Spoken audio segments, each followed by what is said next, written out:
Hola a todos y bienvenidos a este vídeo. Con este vídeo iniciamos una serie de vídeos en las que vamos a aprender cómo a través de API REST podemos interactuar con bases de datos hechas en MongoDB. Para poder trabajar con bases de datos en MongoDB podríamos tener bien una base de datos local que lanzamos en nuestro ordenador, pero también podemos tener una base de datos de Mongo gratuita que nos ofrece la propia empresa de Mongo. Para eso hemos ido a la página web de Mongo Atlas, aquí veis el logotipo, ¿de acuerdo? Basta con buscar en Google Mongo Atlas y llegaremos a esta página web y hemos creado una cuenta. Entonces acabamos de crear la cuenta, hemos iniciado sesión y nos encontramos con esta primera ventana en la que se nos dice crear un clúster. Por entender, un clúster no es más que un conjunto de ordenadores que están en la nube, es decir, son ordenadores que están en algún lugar, no son nuestro ordenador, son ordenadores que están en algún lugar y al que tenemos acceso a través de Internet. Entonces, lo que Mongo Atlas nos permite es crear un clúster, es decir, una serie de ordenadores en la nube donde vamos a alojar nuestra base de datos de Mongo.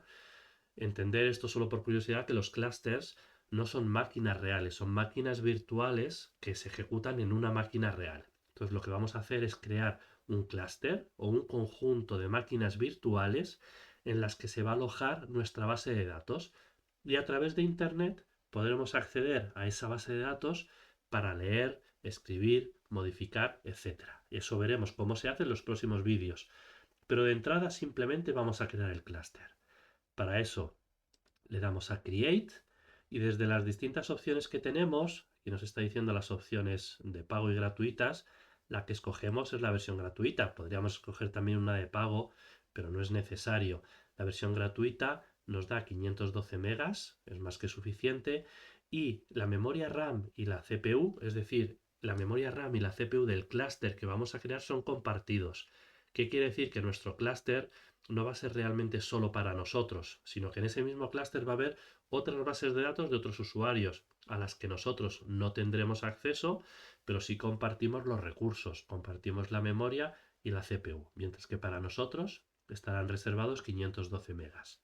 Entonces, una vez que hemos elegido el clúster gratuito, veremos que nos pide un nombre. Podemos llamarlo, por ejemplo, Nebrija Cluster o el nombre que queráis. ¿De acuerdo? Cada uno el nombre que quiera. Decimos que, bueno, todo esto por defecto. Vamos a decirle que no cargue una base de datos de ejemplo, ¿de acuerdo? Y luego el proveedor, podemos elegir que esté en Amazon, en Google Cloud o en Azure de Microsoft. Podéis elegir el que queráis. Yo voy a utilizar Google Cloud simplemente porque estoy acostumbrado a trabajar con él y voy a decir que la base de datos se aloje en Bélgica. Aquí tenemos muchas opciones de donde queremos que esté. La más cercana a nosotros es la de Bélgica, dentro de las bases de datos gratuitas, de los clústeres gratuitos. Entonces, escogemos Bélgica en Google Cloud. Como digo, podéis utilizar cualquiera de los tres. No cambia nada cómo se programa, ¿de acuerdo? Es simplemente de quién es propiedad o quién gestiona los ordenadores en los que nuestro clúster se va a ejecutar. Entonces puede ser Amazon, Google Cloud o Azure, que es de Microsoft. Entonces he elegido Google Cloud y le he puesto en Bélgica. Y luego además me permite seleccionar alguna serie de tags. Esto no es necesario, ¿de acuerdo? Y ya simplemente le doy a Create Deployment. Entonces a partir de ahora lo que va a hacer es crearse el clúster, ¿de acuerdo? Y ahora me va a dar las opciones de cómo quiero conectarme al clúster que se va a crear. Entonces nosotros, como vamos a conectarnos a través de código, lo que hacemos es seleccionar drivers y entre las opciones que nos da, que hay muchas, ¿de acuerdo? No está Deno, que es la que utilizamos nosotros, pero recordad que hemos dicho más veces que el código que utilizamos es el mismo que el de Node, ¿vale? Entonces elegimos la versión, que es la 5.5 o superior, y aquí nos va a dar unas instrucciones de cómo conectarnos, ¿vale? Esto no os preocupéis, lo veremos en el vídeo de cómo trabajar con código, pero bueno, simplemente a esto volveremos más adelante, nos va a dar información de cómo podemos conectar nuestra aplicación en Node o Deno, en nuestro caso, al clúster que acabamos de crear. Le damos a hecho y entonces el clúster empieza a crearse. Tardará unos minutos. Vamos a continuar una vez que el clúster esté creado. Ya se ha creado nuestro clúster y el siguiente paso será crear una base de datos en la que añadir toda la información. Y es importante destacar que en un clúster yo puedo tener cuantas bases de datos quiera, es decir, no solo una, yo podría tener distintas bases de datos. Entonces, para crear la base de datos me voy a Database, ¿de acuerdo? Y aquí veo que no hay ninguna base de datos. Si yo le doy a mostrar las colecciones, me dirá que no hay ninguna base de datos. Vamos a verlo. Efectivamente me dice que hay 0 bases de datos y 0 colecciones. Entonces, simplemente para entender cómo funciona Mongo, la información en Mongo se organiza en bases de datos y dentro de las bases de datos hay colecciones. ¿De acuerdo? Las colecciones, como su nombre indica, es una colección de documentos en formato JSON, el formato que ya conocéis de JavaScript, que no tiene una estructura fija. De hecho, Mongo es una base de datos no estructurada en comparación con otras bases de datos SQL, que son bases de datos estructuradas. ¿Qué quiere decir esto? Una base de datos estructurada es como una tabla donde todas las filas tienen la misma información. En Mongo yo tengo colecciones que son colecciones de documentos en los que los documentos son objetos JSON. Y si bien lo habitual y lo correcto es que tengan la misma información, no es necesario que sea así. Yo podría tener documentos heterogéneos. Esto no tiene mucho sentido desde el punto de vista de diseño. Yo cuando creo un documento quiero que siempre tenga la misma estructura. Pero el que no sea estructurado me permite que a lo largo del desarrollo de mi aplicación, en un momento dado pueda añadir o quitar datos a partir de ese momento. Eso hace que algunos documentos tengan una información y otros tengan otra, y que eso no sea un problema. Entonces, por recordar, las bases de datos, en Mongo está la base de datos, dentro de la base de datos hay colecciones, y en las colecciones tenemos documentos. Entonces voy a crear mi propio dato, a la base de datos la voy a llamar, por ejemplo, NebrijaDB, ¿de acuerdo? El nombre que queráis, como digo, puedo crear todas las que quiera, y voy a crear mi primera base de datos, la voy a llamar users, ¿de acuerdo? Entonces la creo y fijaos, ya tengo una base de datos con la colección users y dentro de users no hay nada, no hay resultados, ¿vale? Entonces voy a introducir un documento y este documento siempre tendrá un campo que es /id y este lo crea Mongo automáticamente, no es un campo que vaya a crear yo. Siempre se crea automáticamente y es el identificador del documento. Ya veremos más adelante para qué sirve. Entonces, y ahora voy a crear otro dato que sea, por ejemplo, name con valor Alberto y uno más, age, que no va a ser un string. En este caso, fijaos que por defecto me ha cogido string. Voy a decirle que sea un número. Aquí está. Cuyo valor, a ver que me deje añadirlo, va a ser 32. ¿De acuerdo? Lo introduzco. Entonces ahora mismo mi base de datos NebrijaDB tiene una colección de usuarios y dentro de la colección de usuarios hay este campo. ¿Vale? Voy a crear otro documento. Como veis, el ID me lo pone siempre. Voy a ponerle que el name sea Luis.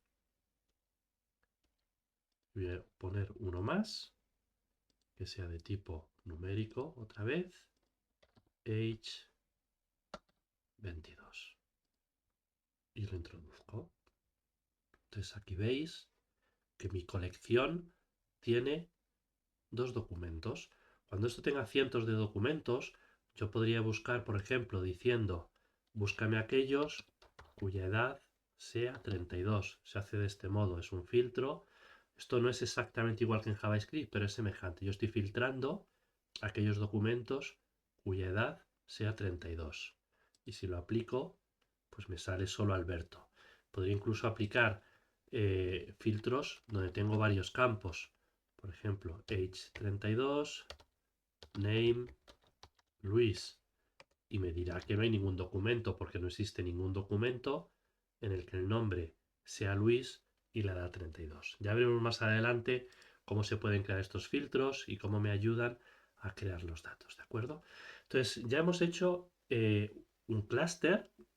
Dentro del clúster hemos creado una base de datos y dentro de la base de datos hemos creado una colección que tiene dos documentos, ¿de acuerdo? Lo siguiente que vamos a hacer es configurar los permisos para que desde mi aplicación de Deno yo pueda acceder a esta base de datos. Lo primero que voy a hacer es el acceso de red. El acceso de red, esto quizá vosotros no lo tengáis, voy a dejarlo desde el principio como está vacío. ¿Vale? Lo que voy a hacer es añadir la IP, pero una IP genérica, que esto es Allow Access from Anywhere. Veis que me pone la IP 0000. Esto quiere decir que desde cualquier IP voy a poder acceder a mi base de datos. Podría poner también que me añada mi IP actual, pero mi IP actual va a cambiar. Entonces a veces funcionaría, pero luego ya no funcionaría. Entonces, aunque no sea lo más seguro, pero bueno, da igual porque lo voy a hacer con usuario y contraseña, le digo que se puede acceder desde cualquier sitio. ¿De acuerdo? Entonces me añade la 000. Confirmo, efectivamente me añade la 000 y me está diciendo que vas a poder conectarte desde los siguientes IPs y que esta incluye la mía actual. Efectivamente incluye la mía actual porque son todas. Bueno, se configurará, tardará un poquito, ya está y ya está hecho. Y lo siguiente es crear un usuario y contraseña para acceder.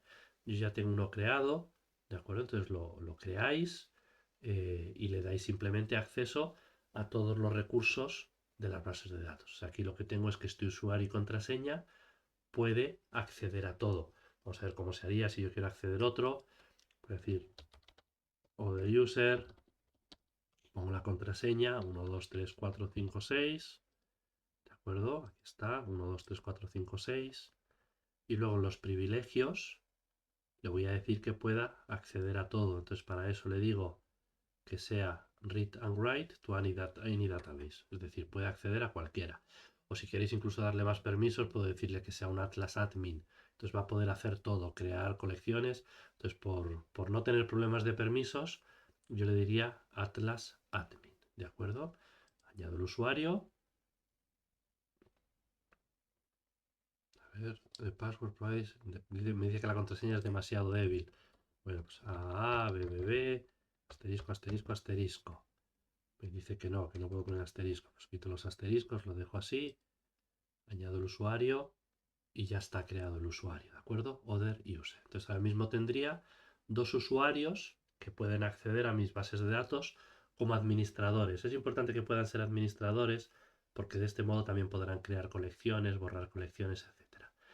Y finalmente, para conectarme, aunque lo haremos en otro vídeo, pero lo importante aquí es el string de conexión, es decir, un string que va a ser necesario para que yo me pueda conectar. Y este es mi string de conexión, ¿de acuerdo? Este es mi string, este lo tendré que copiar y guardarlo, será el que siempre utilizaré. Simplemente saber que aquí sustituyo por el nombre y aquí sustituyo por la contraseña, ¿de acuerdo? No tengo que copiarlo tal cual, será todo tal cual, ¿de acuerdo? Pero aquí tengo que poner el nombre y aquí tengo que poner la contraseña del usuario que apenas he creado. Entonces, esto es todo por este vídeo, este es el primer paso, crear la base de datos y en los siguientes vídeos veremos cómo me puedo conectar a ella utilizando Deno y cómo puedo acceder a los datos y modificarlos. Muchas gracias y hasta el próximo vídeo.